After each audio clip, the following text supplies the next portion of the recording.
family, friends, and work. But now, what we're talking about in this session is how do you create a safe space for yourself? Kasi, syempre, ang hirap din nun when you're talking about family, when you're talking about work, when you're talking about your friends, because there are people there that you cannot control. About working through our emotions, clarifying thoughts, and madaming different reasons why we do journaling. The primary that I've set out for you guys today is really helping you guys to create that safe space for yourself. We'll address some of the things that you guys mentioned in a while.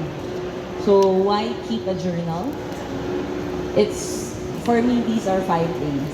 First, it's creating a safe space for yourself. Like getting in touch with your feelings of vulnerability. So, earlier you mentioned na parang really being authentic to yourself, right? So, it's really this. Now, what are your feelings? Also, it's a choice, diba? Na, do I want to validate this? Because I think I said it during the first work, yung day 1 din, na it's also very important to know where you guys are in a situation. When we talk about goal setting, from 1 to 10, 10 steps to your goal, 10 being na achieve mo na yung goal mo. Pag tinanong ko sa inyo, nasaan ka na sa steps to your goal? Maybe you'll say, Dar, nasa 5 ako. I have 5 steps to go, 50-50, malapit na. But what if in reality, so pag 5 ka, ano lang kailangan gawin mo? You need to do step 6. Diba? Then after step 6, step 7, then 8, then 9, and 10. So, you're at step 5, you think you're in step 5, and you're trying to do step 6. But what if in reality, you're in step 3? Right? And so you're in step 3, trying to do a step 6. What is the result? You will be super frustrated. You will be unhappy about yourself. You feel you're not good enough. And you feel you're just not doing anything possibly right. But good afternoon, friends. How's everyone doing? Hi! Happy Sunday, everyone! So I know that Sunday is family day, but thank you so much for taking time to be with us. This is day 3 of You Got This, and this is a special project, of course, spearheaded by Belle de Jeure and Mind Nation. This is the second session for this day's festivities, and I am Miss Mela Habijan, your moderator. And we will be talking about a very important aspect of my personhood, which is my being queer. LGBTQ plus identities are actually being talked about at the moment. And how important is it for queer people like us to have safe spaces? That will be our topic for today. And I am honored to be joined by 2 queer icons, which for me, I will give the floor to them so that they can introduce themselves in their most empowering. Good afternoon, I'm Zoe Black. I am the reigning Mixed Love Yourself Universe 2023. I am a trans woman living positively with HIV. So, thank you for Belle de Jeure and Mind Nation for having us. This is going to be a very exciting discussion and very mind boggling. Makoy. Yes, Mela, and friends, no, kasama yung topic or discussion ng mental health, especially for LGBTQIA+ community.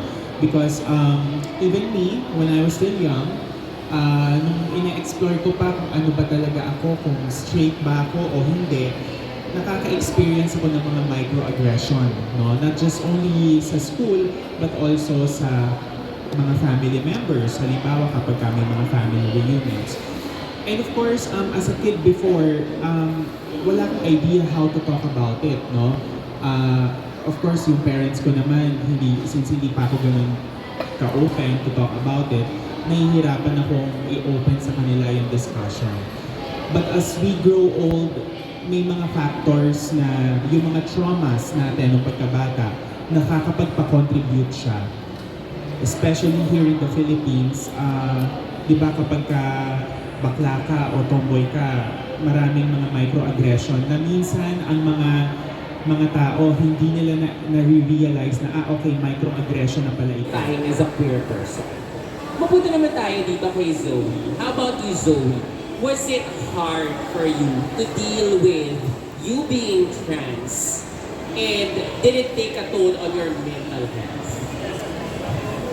Not so with being trans, but more so with me being a PLHIV, yung nag-take ng toll sa mental health ko. Because when I got diagnosed 5 years ago, I was very sure na of my decision to come out, na gusto kong sabihin na PLHIV ako. What I didn't tell people was, hindi ako nagagamot at the time. And I felt such a hypocrite for forwarding the call to get tested, know your status, early treatment and care. Pero ako sa sarili ko, I am not getting the care that I should be getting. So, parang it takes a toll on your mental health kasi sobrang confusing nung time na yon kasi gusto kong ma-forward yung advocacy pero at the same time hindi ko siya may apply sa sarili ko. Iba pala talaga kapag kalaban mo yung sarili. Saan natin gustong dalhin itong conversation na to a year from now? Moving forward, kasi for sure, marami pa tayong maririnig, mag-e-evolve pa tayo as people, as advocates.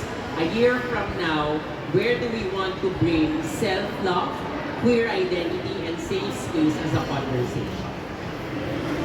Zoe? Siguro, focus tayo sa families talaga. No? Kasi doon nagsa-start yung yung ng bata. I think we have to focus more on those communities sa mga families natin. And siguro more conversations about, kasi HIV still affects my life. You know, I still have bad days kahit na undetectable na ako. It still affects me.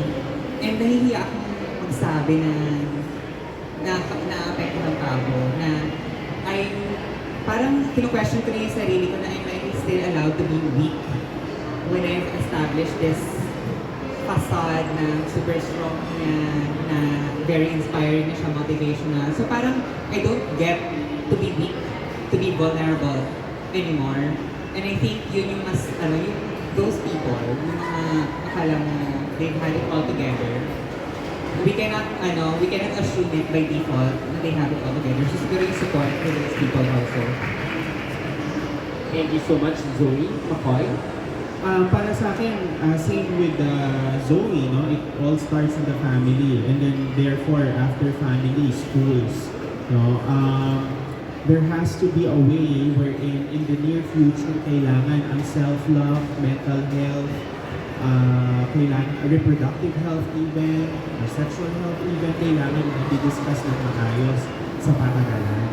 Kasi ang bata, halos karamihan ng oras ng bata sa 24 hours, halos karamihan ng oras nasa school. And not if sometimes, no, but most of the traumas na na-experience ng bata nasa paaralan. So, kung hindi sa paaralan, minsan sa bahay. So, I think the household and the schools should be the primary concern of the education sector in terms of evaluating and explaining further the importance of self-love. Goes directly back to what Ms. Aza and Rian were saying earlier, and it really is systemic change. Because you already mentioned it, there is no access, and beyond access, when you are thinking of your basic needs, and when you're thinking of not just basic needs, you're thinking of survival, it is very difficult to be able to get to that next part of the checklist of what needs to be attended to. But what's heartbreaking about that is actually mental health support, the act of talking about it, caring for it, and attending to it should be as important equally to physical health. It's just that the effects of physical symptoms are immediately obvious most of the time. And of course, mental health impacts are not as visible. Sometimes it could take years for it to even really surface and show up. So these are the things that we hope will change through systemic change. And as someone who is not an expert but has found volunteerism to really help make a difference, I really can't stress enough that in our own little way, and I feel like in a way within communities, when something happens, the act of them being able to come together, help each other, and support each other while we do not have the necessary systems in place and infrastructure, the integrated changes that we need, for this to really make a difference. Being there for each other, first of all, being there for each other, supporting each other, not giving up, and working on the solutions together. Minsan umiiyak ka, example din yun ng pag-practice or pag-exercise ng resilience. And when we talk about self-care, hindi siya parating pleasurable. Kapag nagbabayad ka ng utang, pleasurable ba yun? Minsan masakit siya, di ba? So part doon, financial wellness, di ba? Pag ikaw ba ay nag-move on, masarap din ba siya? Di ba hindi? Kasi nasaktan ka. Pero once you get through those feeling, di ba, na nasasaktan ka, di ba? Natututo ka eh. Tumalakas ka eh. Doon mo nagiging yung power mo eh. Doon ka lalong mas nagiging strong. So, great resilience and adversity quotient. So, yun yun. Self-care isn't always positive. Self-care is also part na marunong ka dapat mag-honor ng emotions mo kahit negative yan or positive yan.